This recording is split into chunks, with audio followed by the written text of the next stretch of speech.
Oggi, con un episodio dedicato al periodo del Rinascimento, continuerò a esplorare i principali periodi della musica classica occidentale.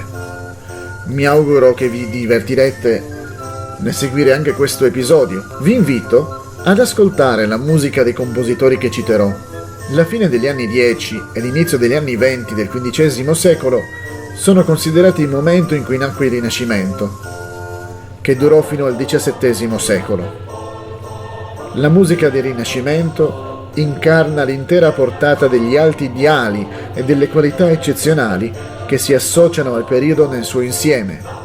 La rinascita della creatività umana, una fioritura senza precedenti di arti, lettere e scienze, un'epoca d'oro di scoperte e la vera nascita dell'era moderna. Anche se sono meno conosciuti dei loro contemporanei che si occupavano delle arti visive, i più grandi compositori del tempo, Dufay, Ockeghem, Josquin, Lassus, Palestrina, Bird, devono essere considerati fra i giganti di ogni epoca, grazie al loro impareggiabile mix di tecnica straordinaria ed espressione intensa. Sono numerosi i compositori e le opere che esaltano l'epoca del Rinascimento. Martin Lutero scrisse: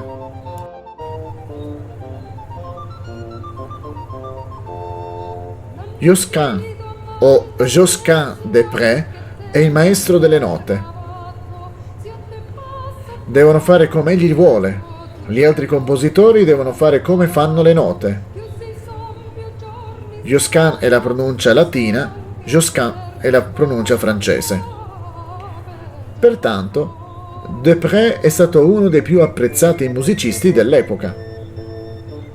Rinascimento deriva in modo naturale dalla parola francese che si traduce rinascita, renaissance, e si riferisce più letteralmente al rinnovato interesse fra artisti e pensatori del XV e del XVI secolo per la filosofia e la cultura delle antiche Grecia e Roma.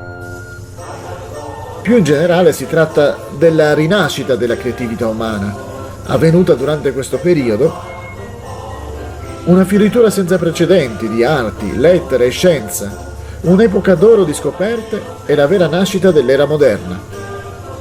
L'età di Leonardo, Michelangelo, Erasmo, Copernico e Colombo.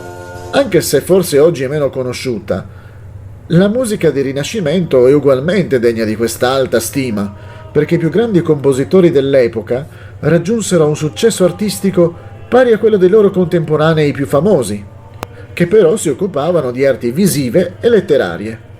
I primi segni di un'estetica musicale rinascimentale apparvero nelle opere dei compositori inglesi del XV secolo, come John Dunstable e Lionel Power, nei quali troviamo un contrasto fra una nuova enfasi alla semplicità e alla piacevole consonanza con lo stile più educato e austero del tardo Medioevo.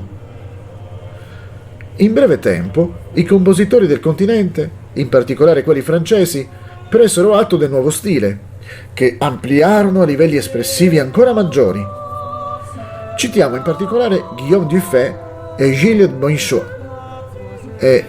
Banchois, che operarono dagli anni 30 agli anni 50. Delle due generazioni successive emerge una serie di compositori di alto livello, per lo più dalla regione conosciuta come Fiandre, Francia settentrionale, Belgio meridionale.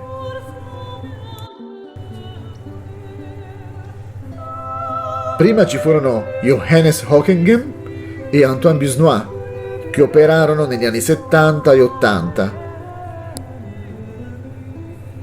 Poi seguì l'epoca d'oro di Josquin des Prés, fra il 1490 e il 1520. Allo stesso periodo appartennero fra gli altri Henri Isaac, Loisé Compère, Jacob Brecht. In effetti, Josquin deve essere considerato fra i più grandi compositori di qualsiasi epoca per il suo impareggiabile mix di tecnica straordinaria ed espressione intensa. Così facendo, Josquin e i suoi contemporanei adempirono la promessa della nuova filosofia dell'umanesimo anche se sempre in abbinamento alla profonda convinzione religiosa dell'epoca. I generi dominanti di questo periodo, che va dal primo all'Alto Rinascimento, tutti canori, includevano il ciclo religioso della messa e il mottetto, nonché la chanson secolare o amor cortese. Dal 1530, tuttavia, si affermò un nuovo genere canoro secolare più letterario, che riguardava sia i compositori che il pubblico, il madrigale, la cui popolarità fu aiutata dalla nascente industria della stampa musicale.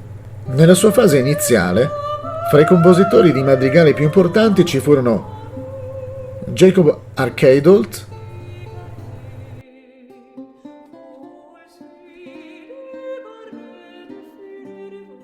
e Cipriano de Rori e, nella cosiddetta era classica, Orlando de Lassus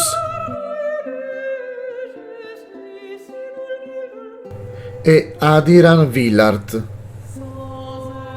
Con questo non si vuole suggerire che i generi religiosi abbiano avuto un ruolo inferiore nel tardo Rinascimento, dal momento che tutti i migliori compositori, Lassus, Giovanni Pierluigi da Palestrina, Tomás Luis de Victoria e William Byrd, scrissero una notevole quantità di musica vocale sacra.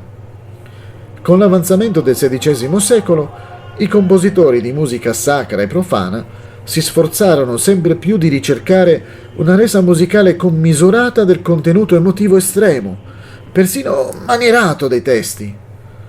Così gettarono le basi per l'era successiva, il barocco.